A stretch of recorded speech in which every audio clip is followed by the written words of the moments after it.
Once upon a time, two boys grew up playing hockey in the village of Terrace, British Columbia. One of them went on to play in the National Hockey League. The other became a comedian. Now, one flies planes and coaches youth hockey. The other is still a comedian and owns new skates. This is their podcast, Enjoying Orange Slices with Jeff and Ian. Hello, Jeff. My name is Ian Bagg. I come from a place called Terrace, BC. I am on Strome Avenue, and I'm in my parents' back room. How are you? I'm good. Looks like looks like your dad put you in timeout there. So basically, that's awesome. Yeah, he's like, okay, Gary must have woke up this morning and seen you there and be like, what are you doing in the house? So basically, oh, he's back. That's basically what he said. I went out to the old Sharples equipment building yesterday. We did some recycling. Oh, my dad has got the recycling down like you wouldn't believe. He's got so many different. I was just like, I have no idea where he went, but he's Rain Man recycler. It's crazy how good the recycling is. So we went out there. So we got to see your old shop. It's pretty fun. Yeah, I took some recycling out there last spring with my mom, and I hadn't been in the building in probably 30 years. And I'll tell you what, it was surreal to say the least. And one of the guys knew who I was. He's like, how's it feel to be back in here? And I said, it feels really like it felt great in one regard, but it felt really weird. I don't know how to put it, but I spent so much time. A lot of memories, I bet, came rushing back. Yeah. It was great. Thanks to my dad and all the guys that worked for my dad back then, putting up with this snot-nosed kid. So they probably all are like, yeah, you finally realized it. But yeah, it was a too great late, you son of a bitch. That's what I also got to see the greatest thing ever. So when I was driving home from the airport, a young lady walking down the street over top of the New Bridge, pouring rain. She's pouring rain. She's walking over the New Bridge, headphones in her ears and a cigarette in her mouth. Oh, that's awesome. Pouring rain. It's pouring rain. I'm just like, how are you keeping that lit? That's very impressive. Yeah. Not even, there's no such thing as elements up there. People, they just don't even like stuff. We're soft now. Like, well, probably we've been soft before now, but yeah, you go up north, anybody in a northern climate, they're tough people. And it's crazy. If elements are going to get in the way, you're not going to get it done. So they don't even worry about it. It's very impressive. I stepped in a mud puddle and swore instantly. Son of a bitch. My Adidas. Woo. I know, and that's one thing in your family. You guys like to rock the good shoes. So that probably didn't go over very well. But talking about tough, we have one tough individual on the show today. Our guest today, Rod Buskas. Number 99, otherwise known as the best in the NHL. Rod Buskas, a guy that we've been trying to get on the show since we started. Tell them all about Rod. Well, Busky he's from Wetaskiwin, Alberta, but grew up, played in the Western Hockey League, played in the American League, and then played pro. And he played with Lemieux and Gretzky on a couple of his stops. He was in Pittsburgh, LA, Vancouver, and Chicago. He's got some great stories about some characters. And then Rod and I played together in Las Vegas with the Thunder when that started here. And now he's a big shooter. He's the big captain of the Airbus 330 wide body for Hawaiian Airlines. And so we see Rod and his lovely wife, Deb, all the time. And great friend and a tough man and as big a heart as you will find in an individual. So looking forward to speaking with him today and hearing some of these stories. And he had hockey hair before hockey hair was a thing. He had the best. He's got the best hair going. He's got the best salad ever. You can't. You know what? He wakes up in the morning, and every other guy would pray to have hair like that. Yeah, he's always got the good lid going, and just a handsome man. Yeah, they used to call him the model back in the day.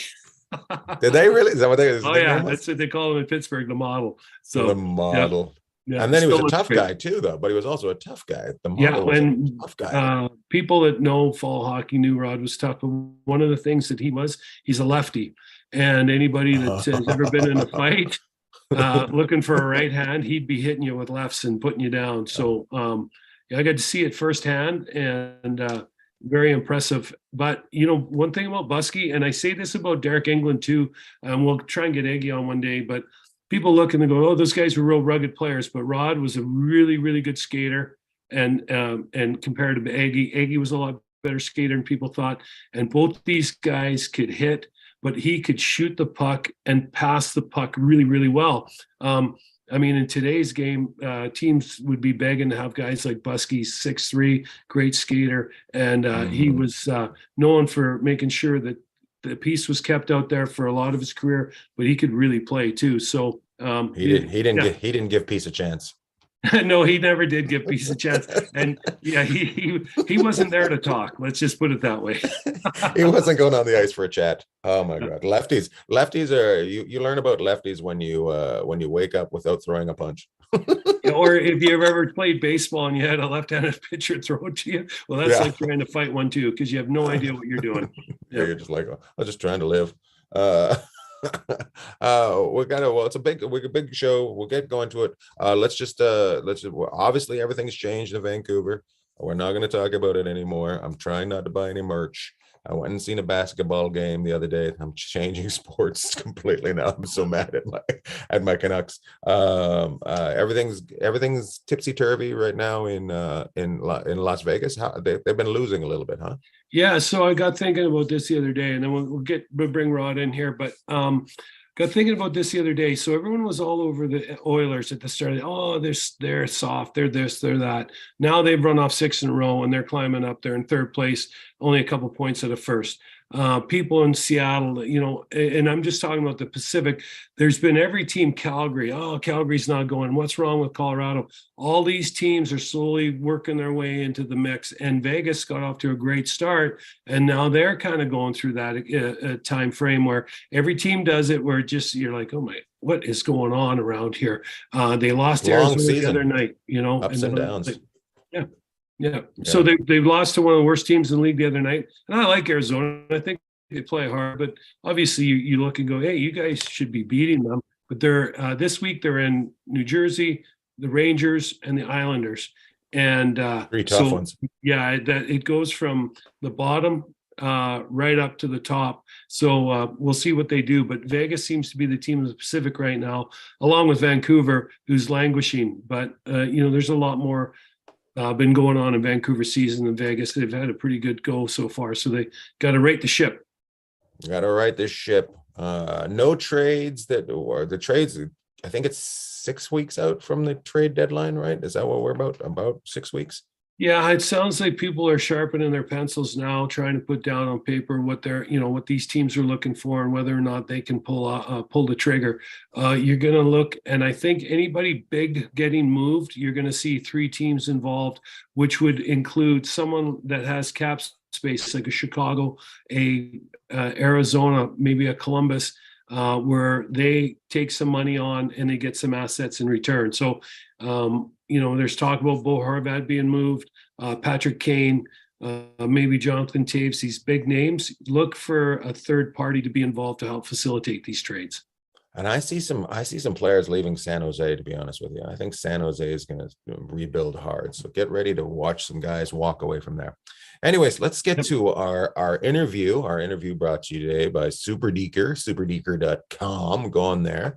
Go from stick handling like Ian Bagg, and after 2 weeks on the Super Deker, you will be Jeff Sharples. Superdeker.com. Use the code SLICES. Get yourself a little bit of a discount. It's the best training system out there for learning how to stick handle. And now it's time for the great Rod Buskas. Today's guest has the best hair hockey has ever had, and hockey has had some good hair.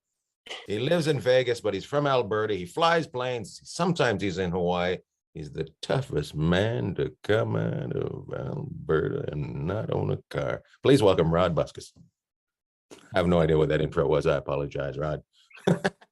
Thanks, man. You have always made great comments about my hair. I recall one time I was at one of your comedy shows.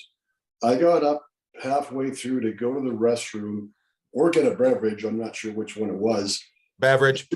And you just shouted out, everyone, check that man's hair. Check his hair right now. I left and came back, and I think they gave me an applause. I don't even know. Oh, they gave you a standing O. They're like, oh my goodness. Well, Yeah. we gotta talk about why we brought Busky on. So today is our 99th show, and we wanted to. Busky was when Ian and I first started talking about doing this, Lord Bag. First guest. Busky was the first guy on the list or on the Mhm. podium, anyways. Top 3 guys, and we So we kept wanted- going. We got to get him on. We got to get him on. So today's on because 99. There's no bigger number in hockey than 99. So Busky's our Wayne Gretzky today, and ironically enough, he played with Wayne Gretzky. But we couldn't put, it's not like Darren Millard. We could just throw him in show 74. We had to make a big show. So this is a big number for a big man today. So thanks for coming on, Busky. Well, those are kind words. I was hoping to be in the top 10, and now I just got in the top 100 by the skin of my teeth. So, it's a little disappointing, but I got to admit. Let's be honest, Rod. Rod, you said no a lot. You said no 99 times. Don't make it sound like I was us holding you off. You were like, I'd rather not. All right. Well, listen, I'm happy to be here. Number 99 is great. I play with number 99, so maybe it's just appropriate. So, But you also played with 66, right? I played with 66 and 77. I played with some pretty good players, and number 8 as well. Oh, number 8. Well, that one sticks in the books right there. Number 8. Busky's. Go ahead, Bagsy. I'll ask away in a bit. I want to know who you played with first, Wayne Gretzky or Mario Lemieux. It was Mario. So I was there when Mario broke in '84, his rookie year. Mhm. I played with Mario for 6 years, and then I eventually ended up out in LA with Gretz. But yeah, I saw him break in as a young French guy and not very good English, and the press was on him, and I saw him growing to be who he is today. So, Were you friends right away, or because Alberta and Quebec are not known for being so chum? So were you guys a little standoffish with each other right away, or was it fairly pretty easy? well, not really. It was kind of my job to look after the big boy, right? Really? Yeah, like on the ice. Oh, on the ice. Still. And off the ice, so like his wife Natalie came down, and my wife Deb became good friends. So we actually did hang out a fair bit back in the day back in Pittsburgh. So What a great town that is. What's that? What a great town Pittsburgh is. Great town. It's way underrated. One of my Way all-time- underrated. Hey, so Busky, what's one thing like Mario was amazing? Like he could turn you inside out. He could do a lot of things. Anything? This guy's top probably 3 players ever play the game, top 5 for sure. Is there anything that was underrated he did really well that caught your eye, that you saw him every day, that people might not, recognize? Like, was he, first guy on the ice for practice, or was he quicker, or what anything catch your eye that made him stand out even more? In the dressing room, he really did want to win. And he wouldn't be always the first guy on the ice or, the last guy off the ice. He had so much raw talent. But for me, I think as a defenseman, he was probably the toughest guy one-on-one. Like facing a guy one-on-one. And him and Gretzky were such different players. It's hard to compare the two, right? But he just had such a big reach. That's what's made him tough. Was 6'4", big reach, and just so skilled. I tell you one thing he didn't do. He wasn't in the weight room very much. He hated doing weights, extra stuff. But he played so much that I don't think he really had to, right? So, but just he obviously to be that good, you have to have a real passion for the game, and I don't know if a lot of people realize, how much passion he had for the game. With that, you say he didn't really like the weight room and stuff, and now with the way the game's played, do you think he still comes in and is as dominant if he's ignoring the extra stuff in the weight room and that kind of stuff, or do you think he still just dominates the league if he comes in? He would still dominate, and not that he ignored the weights. He would do whatever he had to do, right? Right. I know the feeling. Yeah. When you're that skilled, you don't have to do much in the weight room. Me, I had to be in the weight room all the time doing extra, right? Well, that's my problem. I wasn't skilled and I didn't like the weight room. Therefore, comedian. Well, you only have to lift the microphone up. It's not that big a deal. But Hey, Busky, what like one thing people might not recognize or realize is that when you were there, but when Mario came to town, the organization was in just some pretty dire straits.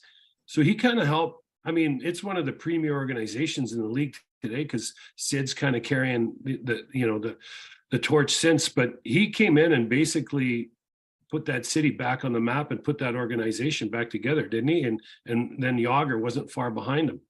Yeah, they grew quickly after when Mario got there. And it only took a few years. We're in the playoffs. What a lot of people may not realize is he really saved the franchise. I mean, because they couldn't afford to pay him, so he took ownership. A lot of people know this, but maybe some don't. He took ownership of the team, and that's really how it became, ownership until they recently sold it, I think, in the last year or two, right? And he had it for years. But he literally saved the franchise. So he's like God in Pittsburgh. He could Absolutely do anything there, right? So yeah. and it's very deserving because he did save the whole franchise. And he didn't save it just once. I mean, he came back again after he had a health scare, and he came Yeah. back again and saved it. And so with him, like we were talking about how the game's changed, but I mean, a young guy that people might recognize today who's growing is a kind of a Tage Thompson kind of guy that people might look at and compare somewhat to Mario. I mean, Mario he's got the cups, he's got all the attributes, but a Tage Thompson's kind of maybe a younger Mario Lemieux kind of player. Would you agree with that at this point? Not saying he is Mario, but a guy that people could look at and say there's some similarities with the way they handle puck, the way they control the game. I think so, Sharps. I mean, there is some similarities there, and it's hard to compare anybody to great players, right? But everybody wants to compare them to somebody, and hopefully they might get to that level at some point or close to it. So I think that's a fair comparison. But when you start comparing guys to the greats, to me, it's Bobby Orr, Gordie Howe, Gretz, Lemieux, and down the road from there, right? Those are your top guys. So we'll see where he goes. And how was his shot? Like, I mean, his skill was amazing. I always remember him having a great shot, but like, he a lot of times you see him, his highlights are him, taking a defenseman one-on-one, turning him around, then turning a goalie around. But could he score from distance as well if he wanted to? He could. He had such great hands, as everybody knows. His hands were unbelievable, right? He could shoot, but his hands were just, he could feather a pass. And it's kind of funny. In this corner, I've got a Lemieux autograph stick, okay? And this stick is from back in the mid to late 80s, and it's like a log. In other words, like, how the technology is today, like the sticks back then, I couldn't imagine if he had like a new technology stick. It's like golf clubs, right? He would even be that much better because Right. I mean, he had this big heavy stick that it was amazing what he did with it. Long heavy stick. Big piece of wood. Do you think it might have affected him because it's so light now? Like that big piece of lumber he had was something that he could drive through. Well, maybe he doesn't want to change, right? It'd be interesting. That's a good point, Bagsy, because he was so successful, but just the technology now with sticks and all that stuff, but from back in the 80s and early 90s, it's crazy. I think it's a funny thing to talk about because he's obviously one of the greatest players to ever play the game, but you put one of those new sticks in anybody's hand and they shoot the puck once with it and they fall in love with it because they're like, they can't believe, the technology advancements. Hey, Busky, we talked a little bit about Mario, but I want to talk about the difference in how the game was played back then and the game as you see it today. Like when you guys had some rough and tumble characters there in Pittsburgh, the whole league did. Do you think like Bobby Orr was kind of the first wave of changing the game, but do you think Mario was another guy that helped kind of push it to where it is today as far as the skill? Like, I mean, we're talking back in the mid 80s and everything, but do you think, you see the game kind of progress, and obviously Gretz has a lot to do with that, but Mario, do you think he had a big impact on changing the game or starting to change the game the way we see it today? Yeah, I think, that was probably the start of the where they decided that they kind of have to help protect their star players. They realized that Gretzky, Lemieux, the Yzermans, the Coffees, whoever, Messier's. Mind you, Mess could do it, protect himself, right? But you know, they had to kind of change the rules a little bit too, right? Because they thought, you know, we need these guys. These guys are putting fans in the building and everything else, right? So, you know, I was at the era where I saw where we would have bench clearing brawls, and there was actually no fine. Then they fine you if you had a bench brawl to $250,000. So then, and it went from there, right? So they kind of got rid of that, and you know, the game has changed, but it hasn't changed a whole lot. I mean, the rules, I think some for the better, some for the worse. You know, now you can't obviously do as much hooking and holding, or you could get away with certain things where, you know, back then you could.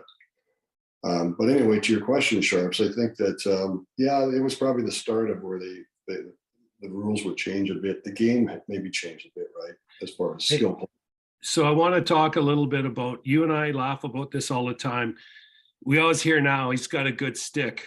Can you kind of help everyone understand what a good stick meant back in the day, and some of the guys on your team that use them a little bit? Like, the definition of a good stick back then compared to today has totally changed. I don't know if you want to share any of those stories from back in the day. Simple. I mean, our old friends. We played defense, so if a guy took me wide, he had a step on me, I'd get his stick on him. I knew how much I could really get away with, kind of, right? By just grabbing him, hooking him, and so on. Now, I mean, some of the penalties they call now, I shake my head, you know, because it's really innocent. They hardly touch each other with a stick, and they're calling a penalty. So that was the difference, I guess, back then. If the guy had a good stick, he knew how to use it, you know, defensively or in whatever manner, right? In a skillful way. Yeah, you got to be careful that we don't go too far with the game where it turns into basketball. Like I went to a Lakers game the other night, and I was just like, okay, so every time a guy falls down, even though nobody touched him, it's a foul. All right, I get it. All right. Like it's a fine line between going too far, but at the same time, I think it's much like you said. It's still the same game. It's like war. The weapons change, but it's still war, right? It is, and that's how the game should be, in a sense. But I think what the other factor is, who wants to see power play and penalty kill the whole game, right? I do. I mean, okay, you do. You know, but sometimes, you know, they just take the momentum away from teams and stuff, right? A 5-on-5 good game, they call a cheap penalty, and you know, now someone scores, they get two, and the game's kind of like out of reach for the other squad. But you know, that's the only thing that certain things I don't like about it, right? If they just call too much. Can I ask one more question about Lemieux? You were there you were on the ice to protect him, but he wasn't a small man. Would he be able to take care of himself pretty good, and then you would step in and further on, or how was it? Well, it wasn't his job to even look after himself. I mean, sure he would, you know, but I mean, you know, back then, you know, that's why, you know, some teams would take a few liberties at him, right? Because they wanted to get him, you know, out of the game. He might score 2 or 3 goals, so they would just do what they had to try and whether it was, you know, a cheap shot, solid hit, whatever. You know, we had to have guys that kind of helped look after that for him, you know. And it was tough. We go into Philadelphia, God, that was one of my worst nightmares, because you know they had a pretty tough team, you know. Mm-hmm. Dave Brown, Stanley, Berube, Tocchet, the list goes down. You know, and you know, so that's just how it was back then. Guys would go after star players. That's why Gretz had a guy like Semenko to protect him, right? No one dealt with it, right? So, or dealt with him because of that. Hey, Busky, would you say, like, looking back over the days or the years that back when we played, but when there was a scrum, like you'll see a scrum once in a while in a game now, and normally, very rarely does anything come out of it. Everyone kind of disperses and goes back to the box. But back in the day, when you had a scrum, there was usually someone or a couple guys coming out of that pile, or someone pulling someone out of the pile, and there was usually some fisticuffs or a scrap, or you know, it was a lot more. The tension was. It seems like it was a lot more escalated back then than you see today. And I think that's kind of, you know, like a guy like McDavid, you never see him getting roughed up. Matthews, very rarely, right? Well, you see those guys, they might get hit once in a while. Even a guy like Draisaitl. But back in the day, Mario, to a lesser degree, Gretz, but Stevie Yzerman too, those guys, they were targets on their back. And not that McDavid and these guys aren't, but a little bit different. Would you agree with that? Totally, Sharps. It's a good point. And I think the reason is when they had these scrums back then, every team had 3, 4, 5, 6 guys that would fight. Not all the time, but could fight and would fight, right? Where now you look at teams, I mean, a lot of these teams don't have 1, 2 guys that might fight or very rarely, right? So scrums are kind of broken up. Guys don't really get as involved as they used to. I think before when guys got in scrums, they felt they had to fight at some point. Yeah. Not they had to fight every scrum, but you had to do something, right? You know, put a guy in a headlock or punch him in the eye and whatever you had to do, right? But that's how the scrums were differently than today. Now they kind of just together and scrum and they push each other a little bit and that's it. You know, last night, Calgary and the other Western Conference juggernaut, Columbus, they had a scrap that we have not seen in a long time. I saw the highlights. While I was watching that game live, I was like, I just kind of looked around the room and said, oh, this is not good. Yeah, those are bombs. Holy crap. That was impressive. Yeah. You don't see that much anymore, right? That was old school there. And you get that once in a while today, but yeah. Yeah, very interesting. So what year you traded to Los Angeles? So I went to LA in 19 what was it? I was there in 91. 91. So I was in Pittsburgh and I went to and that was a trade? It was a yes. And I traded future considerations because they were kind of done with me in Pittsburgh. So LA, I was kind of at the end of my career. So LA picked me up. And kind of a funny story. So Paul Coffey was in Pittsburgh and I wore number 7 in Pittsburgh. And the reason Coffey wore 77, he wore 7 his whole career, right? But he came to Pittsburgh and he took 77 because I had 7. And I told him he could have had my number for 10% of his contract, but he didn't like that deal. So he took 77. Anyway, when I went to LA, this is the type of guy he is. I went to LA and he called LA. He called Pete Miller and Pete Demers. You know, they were the trainers out there, equipment guys. Give Roddy number 77. So I walk in the LA Kings dressing room and they got my name there with number 77. And Pete Miller comes up and he goes, "Yeah, Koff called." He says he wanted you to have this number. So that's how I got number 77 in LA. That kind of a cool story, right? Well, that's how Koff was. He would do stuff like that, right? I was at a fundraiser and Coffey was at it and he kept going and going and they made me shut him up. Oh my God. It was, he was thrilled about it. Oh, he wanted to keep going, but I had to go. Oh yeah, that's how he is. I had to let him know, look, you're great on the ice, but you're nothing here. Sit down, sir. So you end up there in 91. And how long are you in Los Angeles for? I was there just a year and a half. We had a really good year. And again, we got beat up in the playoffs. So then the next year, I get picked up on waivers by Mike Keenan and company, Chicago Blackhawks. So 92. So that's the year we went to the finals. And if you ask me, my biggest thrill in hockey would be going to the Stanley Cup finals in 1992 with the Blackhawks. Nice. And ended up playing my old team in Pittsburgh. We lost 4 straight in the finals that year. Wow. Hey, Busky, when was the strike or lockout year? What year was that? Was that 93 or 94? I got called back. Yeah, that was 92 because I was out with my plane with our friend Vince DeFrisco. Mike Keenan called me, or Daryl Sutter. Daryl was assistant coach back then, and he says, "We're back in practice tomorrow."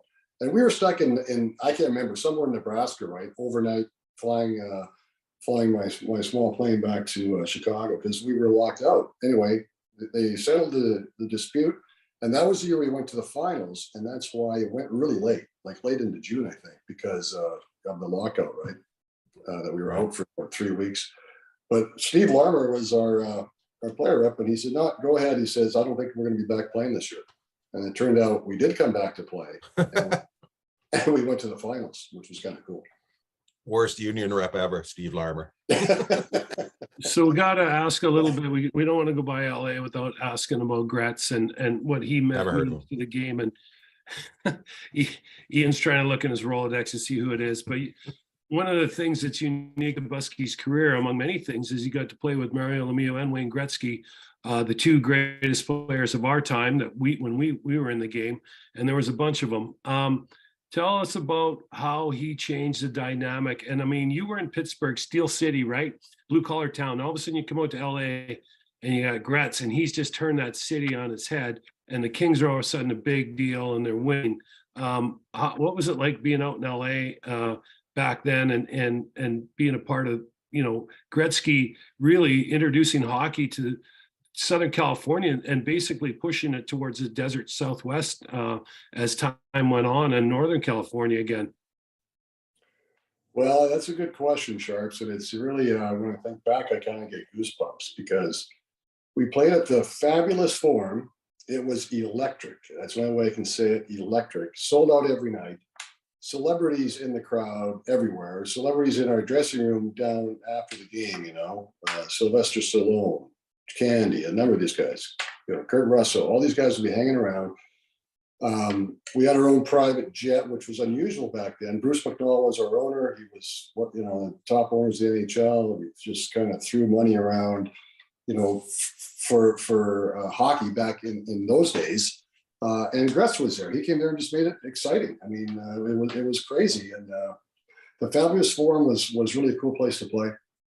Packed every night, and we actually had a really good team then. So he made it fun. And Gretz is just Gretz. Everybody knows what he's like because you hear him talk so much, interview or whatever, right? But great in the room.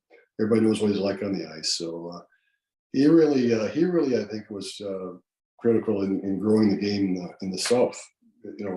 All of California, and it proceeded down south to Florida and everything else. I mean, that kind of was the start of it. Because back when we played Sharps, remember that we only went. LA was the only team in the league back then, right? There was no San Jose. I saw when San Jose broke in, but no Anaheim.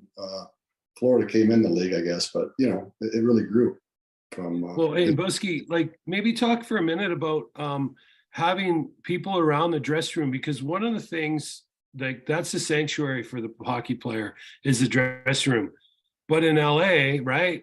And a lot of people from outside the game maybe don't realize that. You see guys on the sideline before football games, Jeff, or you see. Yes. I'm going to add this to you, both of you, because was that normal anywhere else for just normal people to come into the dressing room? Was that like you said, like Russ? Yeah, no, not at all. And I found this really weird because they come in the room and they wanted pictures with the players, in the dressing room. In the dressing room. So we'd be taking, and it was kind of like, as long as we were winning, Tommy Webster, our coach, he didn't care. They'd come in. And it was just a big. It was LA, but that's you live out there, Beggs. You know what? It's LA nightlife, man. It's it was wild. It was exciting, and like I said, you got to win, and we were winning. So it was a great experience. And Jeff, out in Detroit for you, would they ever come into your dressing room? Well, no. I mean, Bob Seeger was good friends with Greg Stefan, our goalie, and we'd meet him out after the game in a restaurant or something. And there were some people around, but I think what I was trying to, with Busky, especially in LA, it was an influx, right?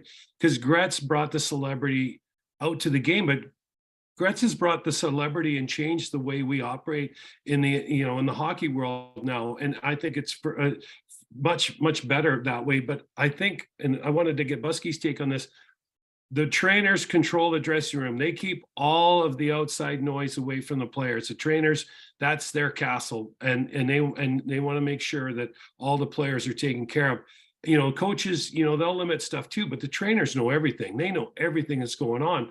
So how was the trainers with all that, Busky? Because I know when people start coming around the room back in the day and in, like Detroit, if it was Detroit or if it was in the minors here in Vegas or in Utah or wherever it was, they would cast a long eye at whoever was kind of coming around the room. They So flush them out pretty good. yeah, they just, I mean, their back is up right away. They're not giving anybody the benefit of the doubt. So I'm kind of interested to see how it was in LA. Well, I can tell you this, when I say there's everybody in the room, like all these people, stars, celebrities, everybody was screened. In other words, the doors weren't just open and anybody could walk through. I mean, those trainers knew exactly who was coming in the door, who and who wasn't coming in, right? Who wouldn't they, let in? So it was still totally screened. It was just interesting how we had all these people in there after games, and it was quite a cast we had. Fun. It was a lot of fun. That wouldn't happen today, though. People coming in the dressing room. I don't think I don't think they'd get in the dressing room today. Yeah, I think I know it's a little different. I think it depends who the coach is and the GM, how they handle that kind of thing. But generally, I think you're right, Bags. Yeah, I mean, I think it's a tight I think the league controls Might be a league more, thing. more than You're right. the team now. So interesting, very interesting. I love it. So you end up in Chicago, and you just mentioned a name, Mike Keenan, and then Daryl Sutter. How? I can't believe those two worked together. What was that like?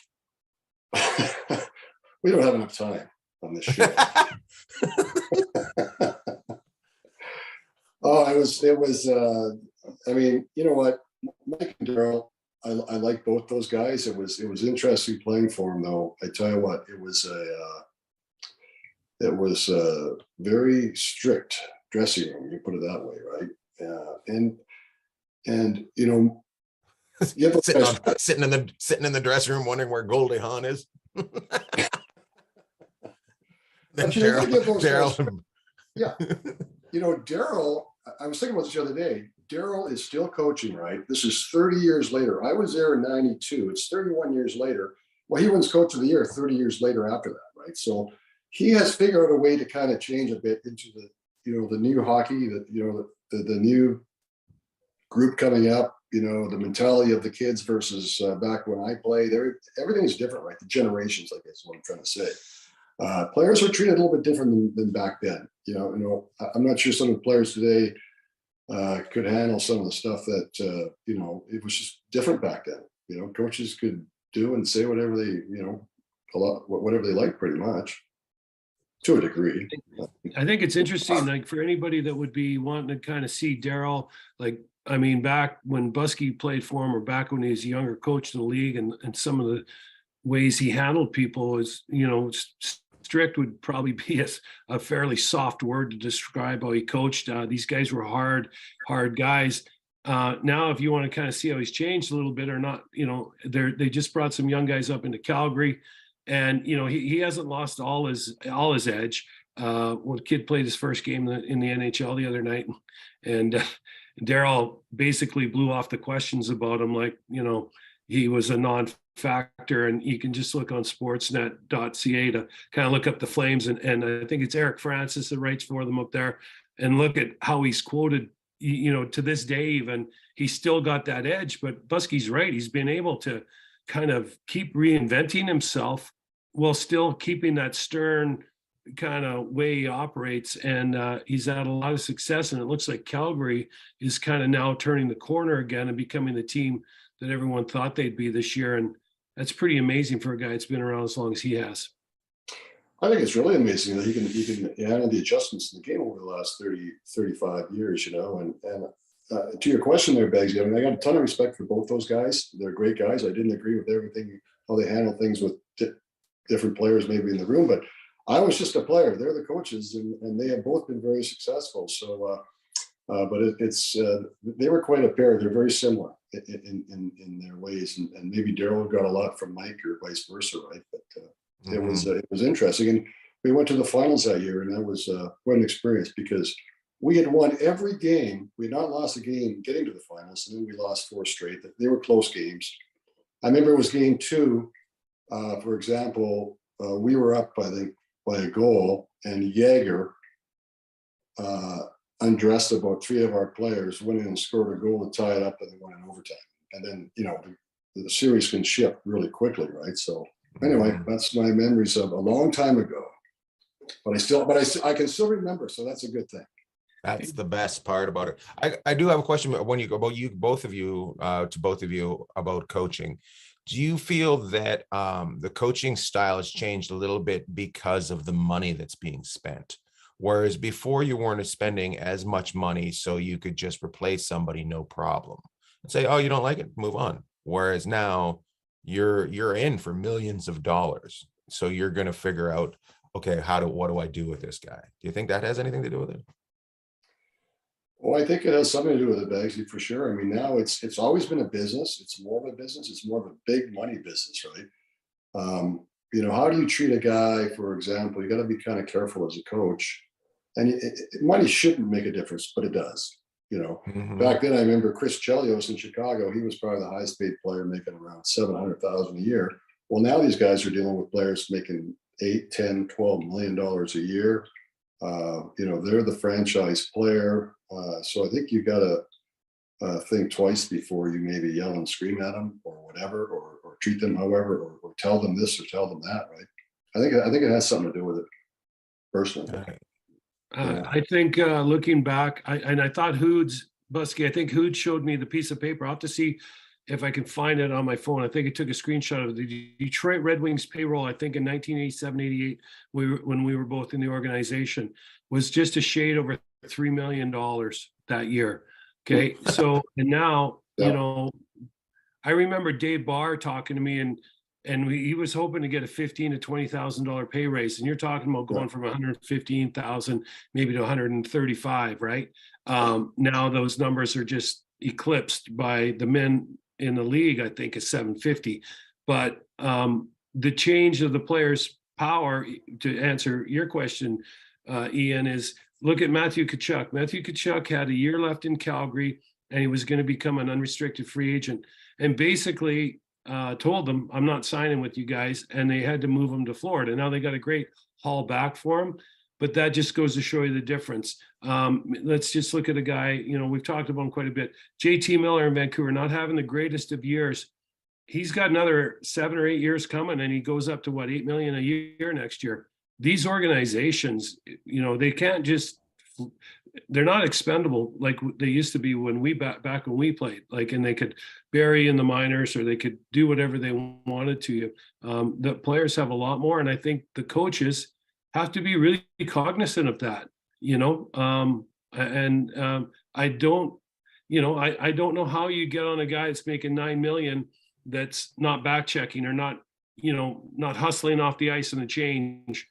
You got to kind of be almost part psychologist now with these guys. And I think even though he didn't have a lot of success in Vancouver, Boudreau was a guy that the players always really liked. And it seems that, it's kind of going to that kind of more, hey, that we got to connect with these guys versus when we played, those guys didn't care if we connected with them or not. That we had to play and do what they wanted. And there was no other way to do it. So you didn't think any differently. The players today, I think, are able to think a lot differently, and they have more control because of it.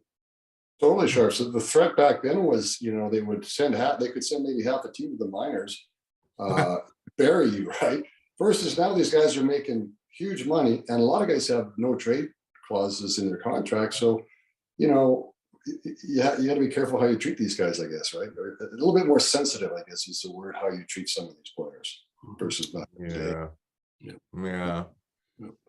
Hey, Busky, well, you know what? I just thought of this one. Rick Tocchet pretty well. And we really, you had a lot of battles against him. I always really respected him. I thought he was one of the premier power forwards to play in the game. And then he coached, and Tocchet pretty well. How do you look at what's, he's going into Vancouver. That's a little bit of a mess right now. How do you see him doing? And what are some of the attributes that you see him bringing to that team to help turn them around? Well, yeah, that's a good point. It's a tough situation, a little pressure situation for him because Bruce was so popular with the fans there, right? They loved it. But, Tocchet is going to go in there. He's very knowledgeable of the game. He's very outgoing, outspoken. He's not shy. He's got a great personality. He's going to demand structure. He'll be a demanding coach. And I don't know how Bruce was. As far as comparing that kind of part of it, but he's got his work cut out. I didn't realize Vancouver's like last in the league in goals against, or 31st in the league goals against. So talk's going to be, a little bit of a tough situation there. But I think if anybody can change it around, he can. And Jimmy Rutherford, I mean, like him or not, and how Jimmy Rutherford handled this, obviously he loves talking. He was his guy. They worked together in Pittsburgh. So I think he's going to do just fine. I think it's going to take some time, though, and nothing happens overnight, right? Mm-hmm. But he's got the right personality, and he's going to be demanding. Anybody doesn't, pull their weight there, they're not going to play, or something's going to happen, right? And maybe that's what Rutherford figured they needed. They just needed a tougher coach, and maybe that's, I'm just, assuming that maybe. It's an interesting, the timing of it is interesting. Our Rutherford seems like he likes his summers off. That's why they did it now. Don't want to deal with anything. so He likes a longer summer. He likes a longer summer, and he just wanted to get it all taken care of now. But the problem with those guys in Vancouver, the general manager and the assistant general manager and the president and stuff, is they were brought in after you hired a coach. It was the cart before the horse there. So Boudreau was there before they got there. Had they gotten there, probably they would have had their own guy in there, and we wouldn't be going through this. But the other problem is Vancouver needed that ray of sunshine that was Bruce Boudreau, because it was so Mudville there. So I would it once again, we talk about money. So I think you got to really look at it as a business outside of hockey sometimes when it comes to coaches, right? How do you keep your butts in the seats? How do you keep your people buying? Because let's be honest, Vancouver's a merch city. They move merch in that city. So you need to be able to keep moving the merch to pay for your stuff. So I think they've kind of shot themselves in the foot a little bit. But I also think Talkett's going to be just fine there. But it's probably just going to be a little bit buoy, and everybody's going to be, you're not my new dad. My dad's Bruce Boudreau.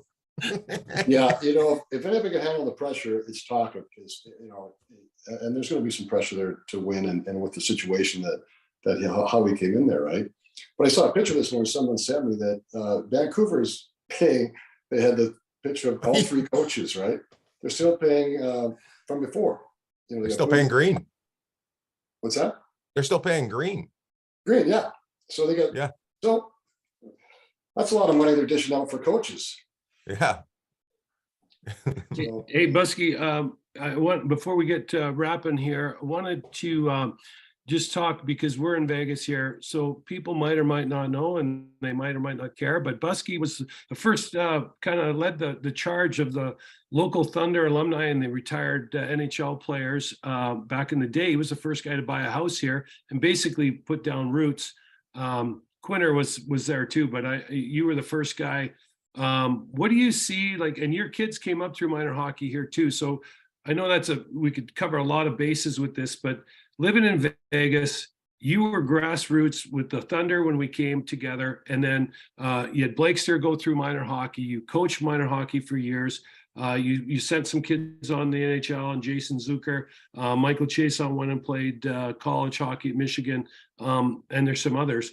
What do you see in this city from when you got started to today? Are you surprised at all at the growth and the excitement in the city for the game? Or, I mean, no one could have seen it getting to this point, I don't think, but just kind of maybe tell us what you've seen, because you've kind of had a bird's eye view for all of this because you've been a part of it. Yeah, back when my son was coming up through the ranks, I coached minor hockey. We had about 300-400 people in minor hockey back then. That was it. We got the NHL franchise, and they said it's going to grow. It's going to grow. Well, I didn't think it was going to grow like this, because right now, the rinks we got here, and Jeff and we still are involved with coaching kids once in a while. So we see it out there. So what have we got now? We got 6 sheets of ice, and drastically need another 2 sheets of ice, because it's grown here so much. And starting with the Thunder, the Wranglers, now obviously NHL is a huge push. And it's crazy how it's grown. Probably a little bit surprising in a sense, but that's just what happens is, when NHL comes to a city. And I just wanted to recognize my backdrop. I just wanted to say something. I did a lot of work on this. I don't think any other guests do as much work on a backdrop as I have. I was working this all morning, you guys. Yeah. Anyway, the Thunder Force up there, Sharks is in that picture. That was the very first year we had the Thunder, 1993, and it has the Thunder Force. That's 5 of us defensemen: Joey Toporowski, Sharks, John Mark Richard, and Todd Richards, right? And so we were the defensemen for the Las Vegas Thunder. So we were like the stability of the defense, I guess, whatever you want to call it. But we had a chance to go to Nellis, took some pictures. So I put that up for you guys. Just a little, backdrop for you guys. I love it. Well, it wasn't lost on us. And then I see up beside that picture is a couple of very, looks like very strapping young men. And if I'm correct on that, that was when we were in Whitefish and did the big hike up the side of the hill. So that's good. And then we got the mighty Hawaiian Airlines 330 also in the picture, and it looks which Rod's a captain at Hawaiian. Busky, how long have you been at Hawaiian now? Have you been there 20 years now? 2001, I got hired there. Yeah. So it's still there. So yeah, I had to do a little shrine this morning for you guys. And of course, I put my hockey cards up there. Deb goes, "You can't put your hockey cards up there." Yeah, I says, "I'm going to sell myself on the show. It's a podcast, right?" Yeah. And of course, I got a picture of her. Yeah. So, That's why we didn't see the other stuff. We were looking at Deb the whole time. We're like, look at Deb. She looks great. Look at Johnny, beautiful hair playing way over his head. I know it's a hockey podcast, but I want to ask you a question about flying. So Hawaiian Air had a big press not recently where one of their planes dropped like a couple thousand feet. Explain to people why they should always wear their seatbelts. Because there's something and Jeff knows this since he's a pilot as well for Alaska. Clear air turbulence. You could actually hit some pocket at any time and not know about it. It may not be reported. So anything can happen at any time, and they're still doing an investigation into that as to why that happened so severe, because that was unusual, very severe, but just shows what can happen. How far did it fall? I don't know the exact number, but I'll tell you what, there was things going off the roof of the airplane. I mean, flight attendants got hurt bad. Everybody saw videos, now with your phones, you can take pictures. There was you guys probably saw them. Some flight attendants were bleeding from their, nose and heads, and it was crazy. A lot of people got injured. It didn't take like 15, 20 people to the emergency when they landed. So yeah, wear your seatbelt all the time. You never know. It's a rare event, but it can happen. It's funny. We get in our cars now. We don't even think twice about putting a seatbelt on, and we're just totally comfortable with it. I know some people don't like them, but in an airplane, unless you're getting up to go to the bathroom, do not ever sit there with it unbuckled, because stuff like that can happen. And out over the Pacific, Rod flies out over there all the time. You're like, well, there's nothing out there, but the air can get really bad, and over the Rockies and the Sierras and that too. So it's kind of an interesting thing. Air travel is so safe, you never hear anything about that. But I mean, I think back to Aloha years and years ago when that airplane lost, they basically turned into a convertible and lost part of its roof. Yeah, after I saw that, I was like, yeah, the roof came off this 737 in Hawaii doing inter-island stuff. I was like, after I saw that, I'm like, I'm wearing my seatbelt. Yeah. I was just a young kid when that happened. So I'm never going to the washroom on a plane again. You know that we hired the FO from that flight. It was a woman, and she came and worked at Hawaiian for a little bit. She was the FO on that plane that lost the top.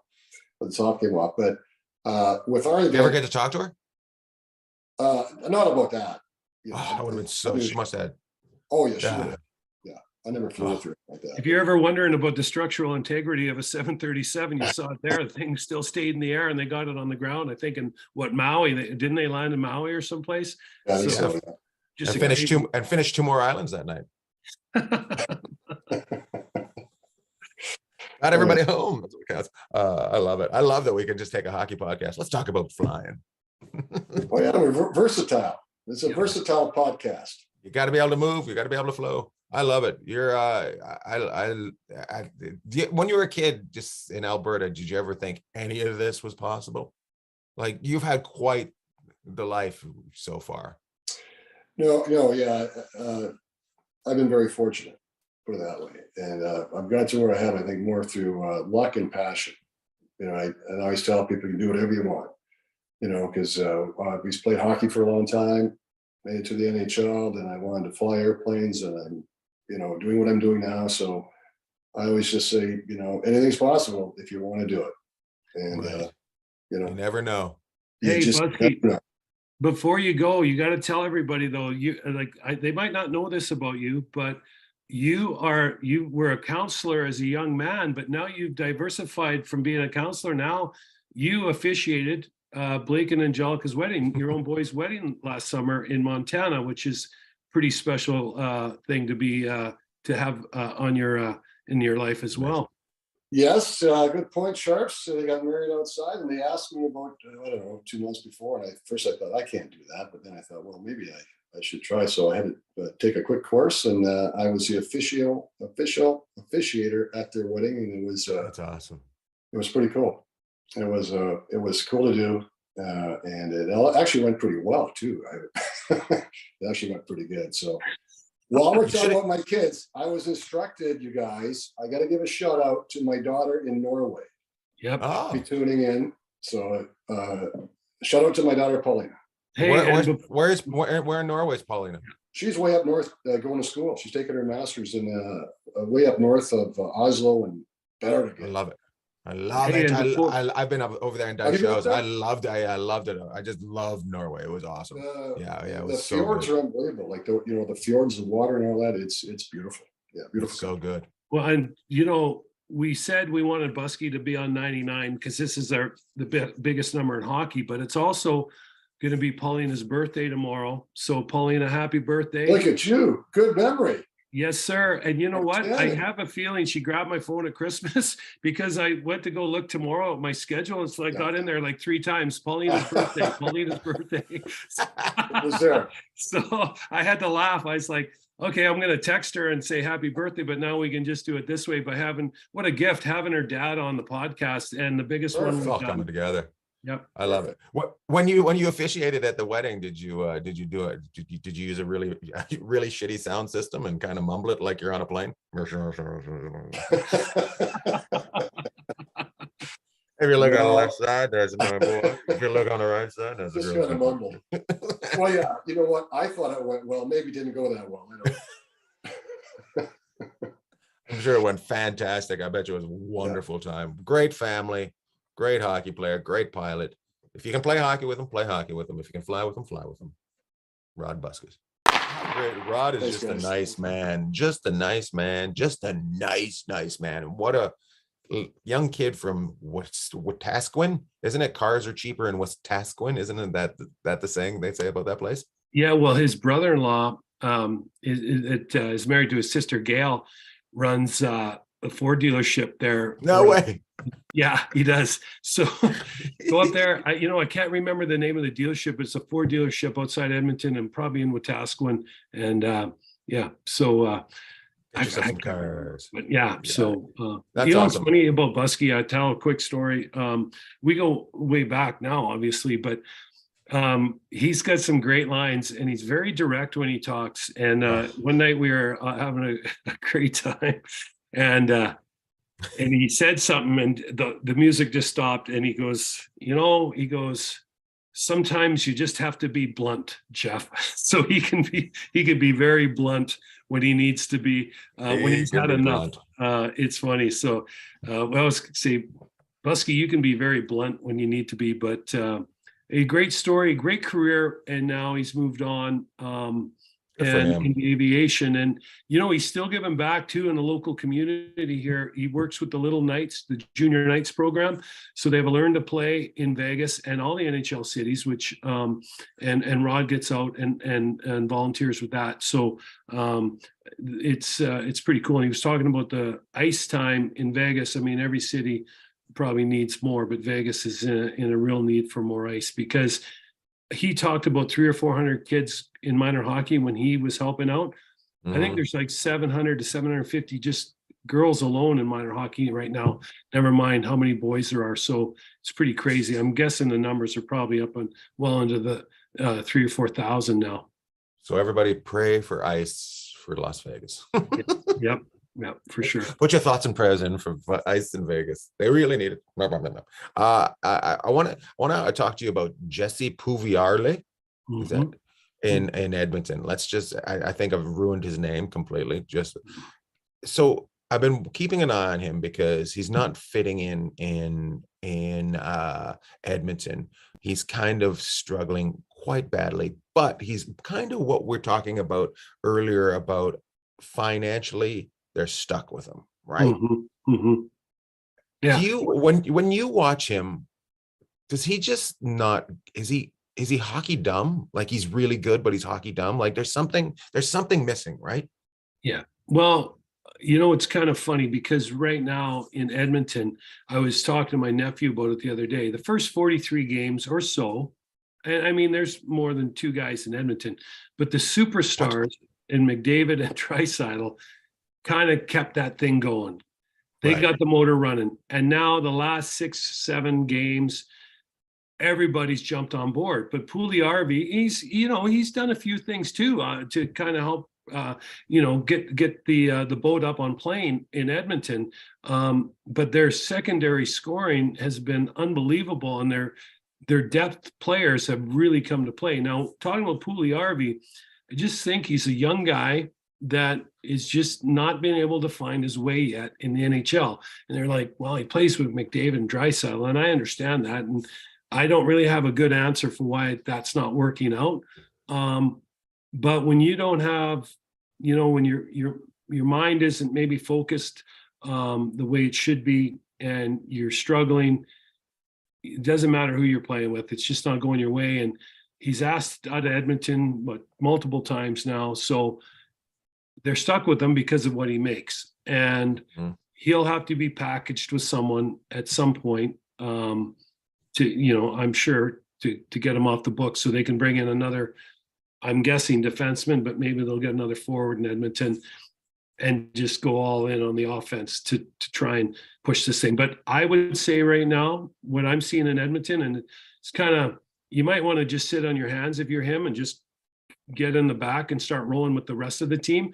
But what I've seen with Edmonton, the way they're playing, the way their power play is going, and the production they're getting up and down their lineup right now, that's a very dangerous team. And the superstars, specifically McDavid, but Draisaitl's right there, look like they have that same look in their eye that Landeskog and McKinnon and Makar had last year in Colorado. So it's going to be really interesting to see if everyone stays healthy, how Edmonton progresses. It's interesting. Mhm. I wanted to know. Somebody said to me, I think Trent said to me, he said he's one of those players that needs new scenery, but you don't know if the scenery is going to help at all. Yeah. Like when you watch him, you just don't know. You can't tell. So yeah, I just wanted to ask you about that. Yeah, I think that's that's definitely a good question to ask. There's no question, no question about that, but you gotta start looking a little deeper here, why this player is not progressing like you would think he would in the NHL. Any shout outs this week? Well, there's one thing I wanted to bring up. Lawrence asked a question a couple weeks ago, right? Lawrence Stella, about who Wade played with in Williams Lake. See, we didn't forget about you, Lawrence. Howie O'Brien, another good Terrace kid, and who I played with my whole minor hockey career. Howie was in Williams Lake with Wade. That's what Wade told me. So there's your answer to that question. Shout outs this week. You know what? I'm going to give a shout out to my Aunt Bev, who's not feeling great right now, who is a huge, massive supporter of me especially when I played hockey in junior in Kelowna. Her and my Uncle Jim would drive over, rain, snow, or shine, to come and watch me play. And so she's having a bit of a rough go this week. So I'm going to give a shout out to my Aunt Bev, and I'm coming up to see her. So I'll see you soon. So Nice. That's my shout out this week.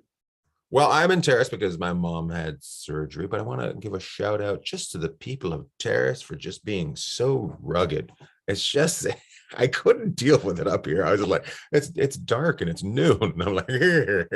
So shout out to Terrace, because I had to talk with my dad about this yesterday. And he said, people just don't want to work up here. I'm like, well, those same people never want to work. And all those people that are coming up, this is a tough community. People have the options of flying in now, working, and then leaving. So it's tough to build these northern communities. Mhm. So the people that are here, they're in it to win it. So good for them. Shout out to the northern people, not the people that hang out at the northern, but the northern people. I get the truck loggers breakfast. Well, okay, so that's a great shout out. But if you think about it, back before we became even softer, and then we'll wrap this up. We're going to wrap it here. But remember we had the floods back in and we were out of school back in, what's that, in the 70s? So we're really dating ourselves. But they washed the roads out. We couldn't get out of town, and I think it was 1980 something. Yeah, maybe it was the 80s. But they washed the roads out, so we couldn't get anything going for a couple of days. And as a kid, that's all I remember, that weather came through, because we got so much with snow, and then we got rain, and it blew out the highways, and we lost natural gas to town, I think, for a few days. That's all I remember about a weather event ever affecting my youth. Yeah, it would rain and would snow, and yeah, sometimes. But I think that's what I was talking about earlier in the show. I just think that people that grow up in the northern communities are just like, yeah, we're going for it no matter what. Nothing affects us, and they appreciate a sunny day more than anybody I know. Well, Right. to be honest with you, I still have it in my head. I still can't go to a movie when it's like, I can't go to a movie during the day if it's sunny out. Like, because we might not get sun tomorrow. So I still have that living in Los Angeles. So anyways, but shout out to the people of Terrace. Shout out to my mom. Shout out to everybody. Shout out. Shout out. Love to all. Loved all, or most.